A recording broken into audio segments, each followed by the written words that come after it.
दोस्तों नमस्कार। आज हम बात करेंगे factors for selection of engineering colleges in general and particularly for cap round. Engineering का कैप राउंड अभी 26 जुलाई से चालू हो गया ऑप्शन फॉर्म भरना। तो इसमें कॉलेज का सिलेक्शन करने में क्या क्या फैक्टर्स हो सकते हैं, ये मैंने एक प्रेजेंटेशन बनाया है। सबसे पहला फैक्टर कॉलेज के सिलेक्शन में रहता है प्लेसमेंट्स एट द कॉलेज। ये सबसे पहला और इम्पॉर्टेंट फैक्टर है। प्लेसमेंट वो लोगों के लिए फैक्टर नहीं भी हो सकता जो घर से बहुत अमीर है या जिनको किसी भी हालत में पोस्ट ग्रेजुएशन करना ही है, जिनको बी करने से बाद में पोस्ट ग्रेजुएशन करना ही है, या ऐसे लोग हैं जिनको कॉम्पिटिटिव एग्ज़ाम के लिए प्रिपेयर करना है जैसे यूपीएससी के लिए, और उनको एक प्लान बी के तहत वो एक इंजीनियरिंग की डिग्री भी लेना चाह रहे हैं साथ में। ऐसे भी लोगों के लिए प्लेसमेंट इंपॉर्टेंट फैक्टर नहीं है। लेकिन बाकी जितने भी लोग हैं सबके लिए प्लेसमेंट सबसे इंपॉर्टेंट फैक्टर है। कॉलेज की जो वेबसाइट्स है, हर कॉलेज अपने वेबसाइट पे प्लेसमेंट का डेटा देता, लेकिन उसमें आपने ये देखना चाहिए कि कॉलेज का एवरेज प्लेसमेंट कैसा है। कोई भी ब्रांच में वो हाईएस्ट प्लेसमेंट का जो डेटा दे रहा है उसके जगह कॉलेज के एवरेज प्लेसमेंट के डेटा को आपने चेक करना चाहिए, क्योंकि ज़रूरी नहीं है कि वो हाईएस्ट पैकेज में आप कभी जाओ या न भी जाओ। तो एवरेज प्लेसमेंट जो है उससे आप डिसाइड करना चाहिए कि कॉलेज का प्लेसमेंट क्या लेवल का है। उसके बाद में कॉलेज के कितने स्टूडेंट्स एलिजिबल है प्लेसमेंट के लिए, उसमें से कितने बच्चे प्लेस हुए, ये भी चीज़ आप वेबसाइट पे जाके चेक कर सकते हैं। क्योंकि कॉलेज वाले कई मैंने देखे, बाहर के स्टेट्स में भी देखे कि अपने वेबसाइट में ऐसे ऐसी चीज़ें प्रोजेक्ट कर देते कि कभी कभार कोई एक बच्चा 1 करोड़ में प्लेस हो गया होगा तो हाईएस्ट पैकेज 1 करोड़ लिख देते।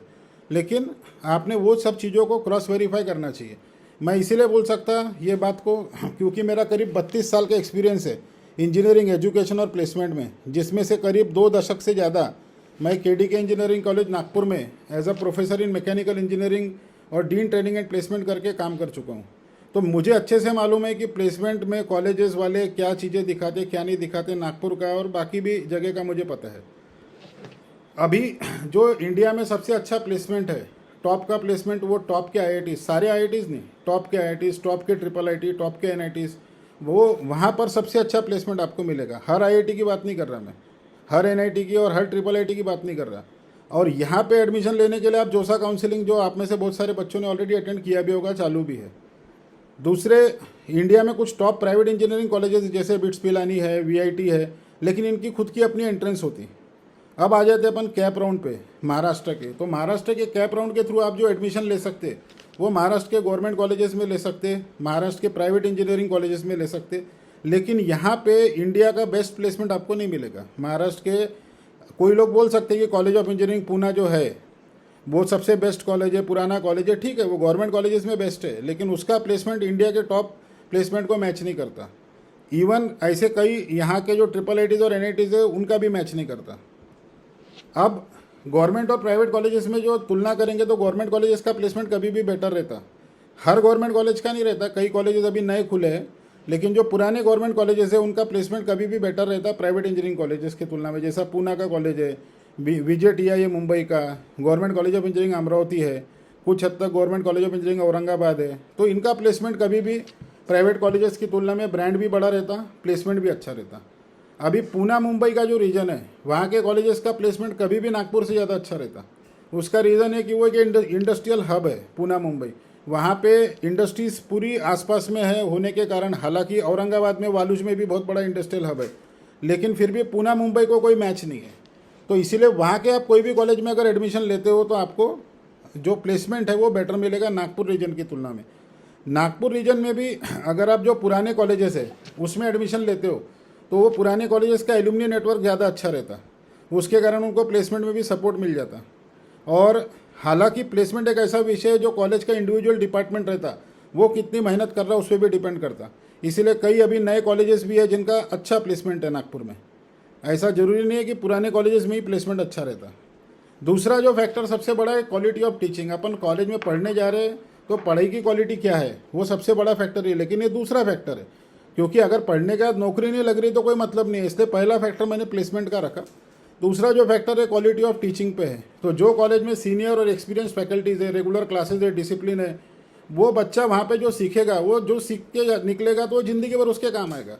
प्लेसमेंट एक फैक्टर है, ठीक है, लेकिन ज़रूरी नहीं आप कंपनी में टिको प्लेसमेंट के बाद में।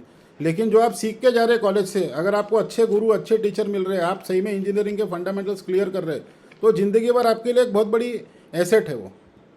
उसके बाद कॉलेजेस का जो ऑटोनॉमस स्टेटस है ये भी एक बड़ा फैक्टर है। हालांकि अपनी ऑटोनॉमी को कॉलेज कितना इस्तेमाल कर पाते वो कॉलेज टू कॉलेज डिफर करता। जैसे कि सिलेबस जो रहता यूनिवर्सिटी एफिलेटेड कॉलेजेस का, उसके तुलना में ऑटोनॉमस कॉलेजेस अपना सिलेबस ज़्यादा अपडेट कर सकते, ज़्यादा लेटेस्ट इंडस्ट्री के हिसाब से जो रहता वैसा सिलेबस अपना कर सकते।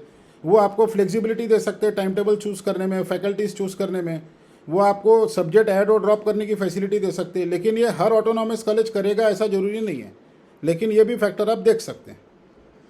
इसके बाद में इंटरनेशनल टाइप्स जो रहते कॉलेज के वो भी इंपॉर्टेंट है। कई कॉलेजेस के इंटरनेशनल टाइप रहते फॉरेन यूनिवर्सिटी के साथ, जिसमें आप 1 सेमेस्टर 2 सेमेस्टर या ज़्यादा सेमेस्टर बाहर पढ़ो, फिर जो आपको डिग्री मिल रही है उसमें दोनों का भी मेंशन रहता, फॉरेन यूनिवर्सिटी का भी मेंशन रहता और आपके जो यहाँ के इंडिया के कॉलेज का भी रहता। और इन जनरल स्टूडेंट लाइफ में अगर आपको इंटरनेशनल एक्सपोजर मिलता है तो आपकी जो पर्सनैलिटी डेवलप होती वो एक बड़ा फैक्टर हो जाता है आपके ओवरऑल लाइफ के सक्सेस में। उसके बाद में कॉलेज का इंफ्रास्ट्रक्चर कैसा है, तो कॉलेज का जो इंफ्रास्ट्रक्चर है जिसमें लेबोरेटरीज़ है, लाइब्रेरी है, कंप्यूटिंग फैसिलिटीज़ है, ये सब कॉलेज में क्या है। कॉलेज में लेटेस्ट जर्नल सब्सक्राइब होती क्या, इंटरनेशनल जर्नल कॉलेजेस के पास खरीदे हुए लेटेस्ट सॉफ्टवेयर्स है क्या। अगर कोर ब्रांचेस में आप एडमिशन ले रहे तो जो लेबोरेटरीज़ रहती है कॉलेज की उसमें सारे इक्विपमेंट्स है क्या, लेटेस्ट वर्किंग है क्या, कॉलेज का कितना इन्वेस्टमेंट है इंफ्रास्ट्रक्चर पे, ये भी एक फैक्टर देखने वाला फैक्टर है, इंपॉर्टेंट फैक्टर है। उसके बाद आपके घर से कॉलेज कितना दूर है, ये भी एक बड़ा फैक्टर है। अगर आप आने जाने में बहुत सारा टाइम खर्चा करते, 4 साल में पैसा खर्चा करते, एनर्जी खर्चा करते, और वही सेम चीज़ आपको पास के कॉलेज में मिल रही है तो उसके लिए दूर जाने का कोई मतलब नहीं। अगर कोई बड़ा फैक्टर है जिसके कारण आप दूर के कॉलेज में जा रहे हैं तो बात समझ में आती है। अदरवाइज बिना मतलब का जो ट्रैवलिंग है वो करने के बदले फिर तो हॉस्टल में रहना पूरा था। अभी ये जो फैक्टर्स मैंने बोले ये सारे फैक्टर्स को तराजू में अगर आप एक तरफ रखो तो दूसरे तरफ आ जाता फीस ऑफ कॉलेज या एफोर्डेबिलिटी। आपको मैंने बोला पूना मुंबई के कॉलेज अच्छे हैं, लेकिन आप अगर एफोर्ड ही नहीं कर सकते वहाँ पे रहना, वो बड़ी सिटी में हॉस्टल में रहना या बाहर रहना, आना जाने का खर्चा, कॉलेज की फ़ीस अगर ज़्यादा है, अगर आप वो चीज़ फाइनेंशियली एफोर्ड ही नहीं कर सकते तो आपके लिए वो कोई मतलब का नहीं है। नागपुर में भी मैंने आपको बोला कि ये फैक्टर्स देख के कॉलेज लो, लेकिन कोई कॉलेज है जो बाकी चीज़ों में बहुत अच्छा है लेकिन उसकी फ़ीस ज़्यादा है और आप वो फ़ीस को एफोर्ड ही नहीं कर सकते तो आपके लिए वो कॉलेज का कोई मतलब नहीं है। मेरा सजेशन है कि आपने कॉलेज वो चूज़ करना चाहिए जो आपके बजट में बैठ रहा। ये नहीं कि पूना जा रहे हैं या ज़बरदस्ती कोई महंगे कॉलेज में जा रहे हैं, ऐसा ज़रूरी नहीं है। क्योंकि जो आपको ग्रो और सक्सीड करना है वो आप ऑर्डिनरी इंजीनियरिंग कॉलेज में रह के भी कर सकते, एक बजट फ्रेंडली कॉलेज में रह के भी कर सकते। आज का ज़माना ऐसा है जहाँ पूरी दुनिया इंटरनेट पे आ गई, एक से एक कोर्सेज, आप हार्वर्ड का कोर्स इंडिया में बैठ के कर सकते, आप IIT मद्रास का कोर्स इंडिया में बैठ के कर सकते। एक से एक कोर्सेज है जो मेरे जैसे लोग जो प्लेसमेंट में काम कर चुके हैं बहुत साल, हम लोग आपको बता सकते हैं कि आपने कौन से कोर्सेज करना चाहिए। आप ऑर्डिनरी कॉलेज में पढ़ के भी वो कोर्सेज करके बहुत ज़्यादा अच्छी तरीके से प्लेस हो सकते। ये सब इन्फॉर्मेशन मैं मेरे आने वाले वीडियोस में डालूंगा कि कौन से ब्रांच में क्या करके आप ज़्यादा बेटर प्लेसमेंट अपॉर्चुनिटीज़ आपकी बन सकती है, आपका करियर आप कैसा बना सकते हैं। इसीलिए मेरा एक प्रोफेसर मधुर शुक्ला एजुकेटर करके यूट्यूब पे चैनल है जिस पे ये वीडियो भी डला हुआ है। आप ये चैनल को सब्सक्राइब करो ताकि आपको लेटेस्ट इन्फॉर्मेशन मिलती रहे। और आखिरी में मैं बोलूँगा कि अगर आपके बजट में नहीं है तो बहुत कॉलेज के पीछे भागने की जगह, अपने पेरेंट्स को परेशान करना, फाइनेंशियली बॉदर करना, उसकी जगह आपके बजट में जो सूट होता है, ओवरऑल जो आपके हिसाब से ठीक ठाक कॉलेज है, ऐसे कॉलेज में आप एडमिशन लो और आप अपना करियर अपने दम पे बना सकते हैं। अगर आप अच्छे कॉलेज में हो तो आपको आसानी जाएगी, कॉलेज के थ्रू आसानी से प्लेस हो जाओगे, कॉलेज में अच्छा पढ़ाएंगे, सब कुछ अच्छा होगा, ईजी हो जाएगा आपके लिए। लेकिन अगर आप अपने दम पे करोगे तो आपके लिए मुश्किल होगा, लेकिन इम्पॉसिबल नहीं है, क्योंकि आखिरी में आपका करियर आपको खुद को ही बनाना है, दूसरा कोई बना के दे नहीं सकता। अभी एक एग्जांपल 21 मई 2025 को नवभारत टाइम्स में डिजिटल एडिशन में आया था कि एक रेलवे कुली मिस्टर के श्रीनाथ ये IAS ऑफिसर बने।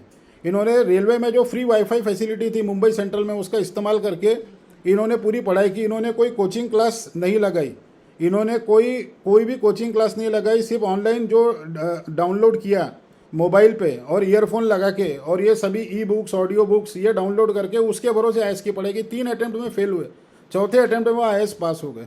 उनका केंद्रीय मंत्री पीयूष गोयल साहब ने भी सत्कार किया था। आप गूगल करके देख सकते हैं मैं जो बात बोलना चाह रहा। तो अगर एक कुली का काम करने वाला व्यक्ति IAS ऑफिसर हो सकता तो आपके लिए तो स्काई इज़ द लिमिट है।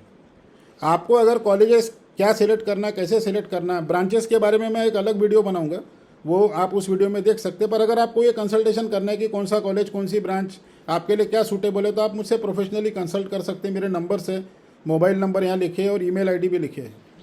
तो ठीक है दोस्तों, अभी के लिए इतना ही। All the best.